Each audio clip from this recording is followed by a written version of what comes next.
Bonjour à tous, mon nom est François Letarte. Bienvenue sur ma chaîne JDR-D30, une chaîne consacrée aux jeux de rôle sur table avec une hydroliste et réponse au RPG Week. Et je veux dire, malgré ce qu'il en dit, il y a deux questions dans son RPG Week d'aujourd'hui, parce que je pense que c'est la première fois depuis longtemps que je vais faire un RPG Week la journée où il est sorti. C'est-à-dire que je vais faire la première question, premier sujet. Et l'autre sujet, je suis désolé, vous ne verrez pas ça avant le mois de septembre, parce qu'entre-temps, il y a l'RPG A Day. Puis demain, la journée avant l'RPGAD, j'ai une vidéo qui parle du RPGAD déjà de prévu. Fait que, bon, je reste dans le concept. Mais on va commencer par ton premier sujet, Bruno, la préparation. Parce qu'il parle de comment il aime préparer ses games. Okay? Bruno, il a une façon assez relaxe de préparer ses games. Il prépare au minimum. Je sais qu'il prépare beaucoup des images, de personnages non-joueurs. Tout ça, il est plus là-dedans. Puis, il demande aux joueurs ce qu'ils veulent faire. Puis tant que les joueurs ont des idées, je pense que c'est game et roule. Fait que, je suis quand même d'accord avec ça, dans le sens que les joueurs, s'ils ont des projets, tu les suis tant qu'ils ont des projets. C'est pour ça que je vais quand même préparer un peu plus que le minimum en général, parce que ça se peut que les joueurs n'aient pas d'idées. Il faut que tu leur donnes des projets. T'sais. C'est ça. Fait que ça prend quand même, moi pour mon dire, là, pour mon confort à moi, je vais préparer un peu plus. C'est ça, parce que je me fie pas que les joueurs vont toujours avoir des idées. C'est ça. Mais quand ils en ont, tant mieux. T'es su là-dedans. En effet, c'est la bonne façon de faire.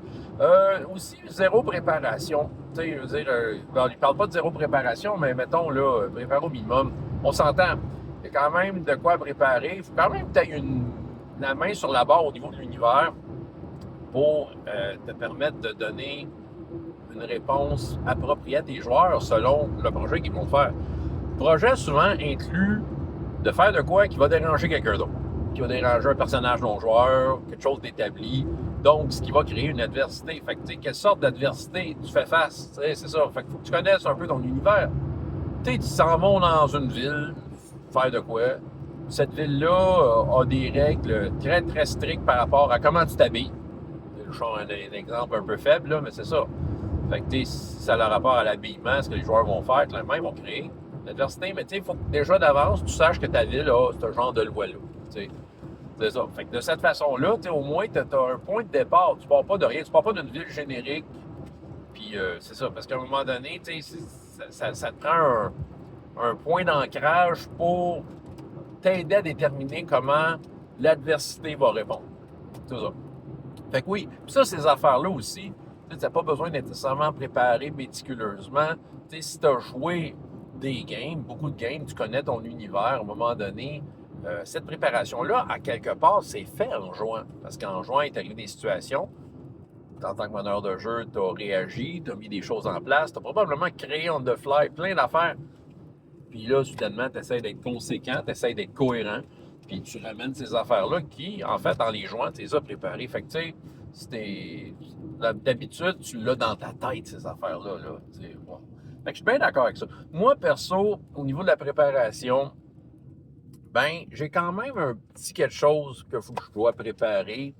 OK. Mettons, si je regarde, là, récemment, puis il reste que c'est un modèle que je peux facilement transposer pour une game plus une vraie game que ce que je n'ai pas en tant que meneur de jeu ces temps-ci. Je dis pas que c'est pas des vraies games ce que je fais, en fait, c'est des vraies games. Moi, ça te ramène à la réalité à Simonac, mais c'est ça, je fais du jeu de rôle parascolaire. Il y en a qui, c'est peut-être la première fois de leur vie qui me voient, là, puis c'est qui ça, tabarnak, dans son char, là. Mais c'est ça. Bon, regarde, je vais te mettre en contexte. Oui, ce que je fais dans la vie depuis une couple d'années, entre autres, comme sideline, pendant l'année scolaire, j'anime du jeu de rôle dans des écoles secondaires. Ça peut aller de 3 à 5 parties par semaine, dépendant des écoles. La moyenne, c'est assez 3. 3 games.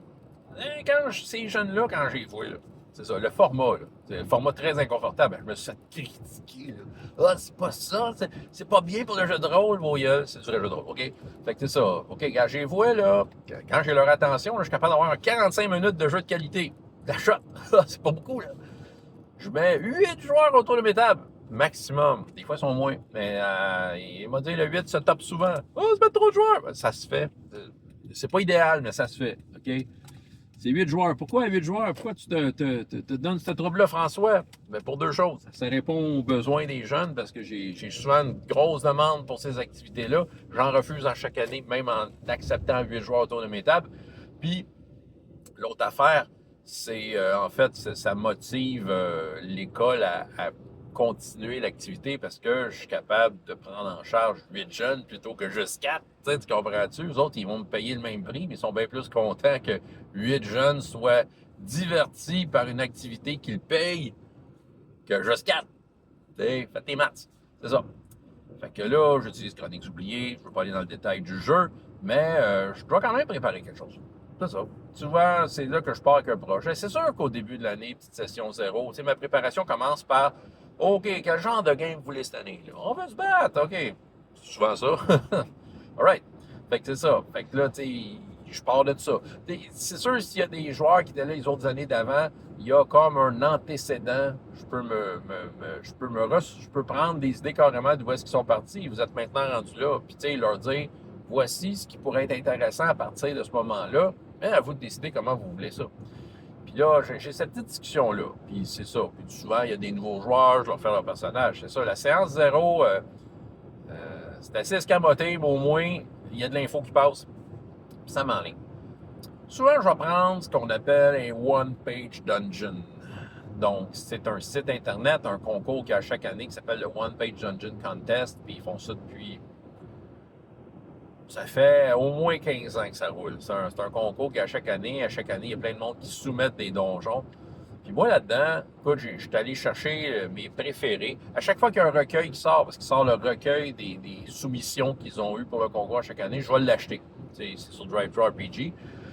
Puis j'achète ça, puis là, je regarde parmi toutes les entrées, les quelques-unes qui m'intéressent. Souvent, l'aspect visuel va beaucoup me parler. T'sais, si visuellement, il y a de quoi d'attrayant dans ce qu'ils ont présenté en une page, c'est intéressant.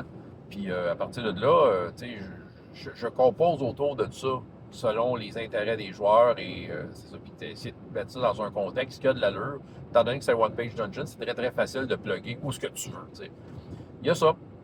J'utilise un peu le Lazy DM, mais en tant que tel, c'est ça, j'ai voué 45 minutes par semaine, mettons, tu sais. J'étais avec eux autres peut-être une heure, là, maximum, mais même pas 50 minutes. Mais tu sais, bon, c'est une petite période de temps. C'est sûr que c'est très intense, il se passe plein d'affaires, tout ça.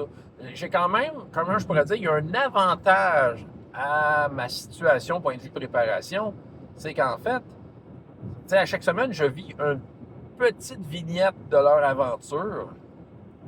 Et, je veux dire, j'ai une semaine pour penser à ce qui s'en vient. Tu sais, en relation directement à ce qui s'est passé. Tu sais, c'est pas comme si j'avais un 4 heures en ligne, puis qu'à un moment donné, je manque de gaz pendant 4 heures pour une idée, puis que, tu sais, je fudge ça du mieux que je peux. Probablement, je m'en sortirais très bien, mais tu sais, c'est encore mieux. Je pense que je suis capable de maintenir cette qualité-là parce que dans ma tête, j'ai exactement la photo de ce qui se passe là, de cette petite vignette de temps-là, ce que les joueurs ont fait. Puis, tu sais, je suis tout à fait capable de faire une réponse à la hauteur, le fun, avec du challenge. C'est ça. Fait que déjà, je vais peut-être prendre quelques notes, mais je vais vous dire la majorité des notes. Là, c'est une technique que j'utilise depuis 2-3 ans. Là. C'est qu'en fait, je suis en contact avec ces jeunes-là à travers Teams. C'est ça qu'ils utilisent à l'école, Teams. Donc, individuellement, je suis capable de leur envoyer un petit message. Un petit message que j'appelle ça les détails. En fait, par rapport à la photo où est-ce qu'elle s'est arrêtée, peu importe si c'est une scène d'action ou une scène, ils voyagent, peu importe, là. C'est ça, je suis capable de leur donner comme un indice. Puis un indice, c'est comme déformation professionnelle, OK? Ils sont dans une situation, ils sont dans un combat. Fait que là, pour les mages, je vais peut-être dire, en arrière, tu t'aperçois que le gobelin, c'est finalement un chaman qui est en train de préparer un sort. Là, je dis ça au magicien. Puis là, je dis, OK. Puis là, mettons, le guerrier, je dis, écoute, le chef des gobelins t'a ciblé, puis c'est toi qui s'en viens chercher la prochaine fois. T'sais? Ça peut être vraiment n'importe quoi. Mais moi, je trouve ça très bien en préparation parce que les joueurs, s'ils prennent le temps de le lire, la plupart le lisent, il y en a qui ne le lisent pas. S'ils prennent le temps de le lire, ben en fait, s'ils prennent le temps de le lire, ben c'est ça, eux autres sont déjà prêts. Ils arrivent à la game en sachant un peu ce qui s'en vient. Ils ont comme une petite fenêtre sur comment que ça va commencer. Puis moi-même, en relisant ça, je sais aussi que je dois préparer ça, je dois préparer ces affaires-là. OK? Fait que moi, je relis toutes mes petites vignettes. Puis là, c'est là que je m'aperçois ceux qui ne l'ont pas lu. Là, ça vient au principe de, écoute, si ça n'a pas été dit à la table, c'est que ça n'arrive pas. Fait que s'ils n'ont pas lu leur message, ça se peut que ce que j'ai donné comme indice, je décide de ne pas l'appliquer, je me sens pas obligé de l'appliquer. Parce que dépendant comment ça va être joué, peut-être que ce que j'ai écrit, ça n'a juste plus de valeur. Mais s'ils l'ont lu, souvent, ça va prendre une valeur parce qu'eux vont interagir avec ce que je leur ai fourni comme petite information.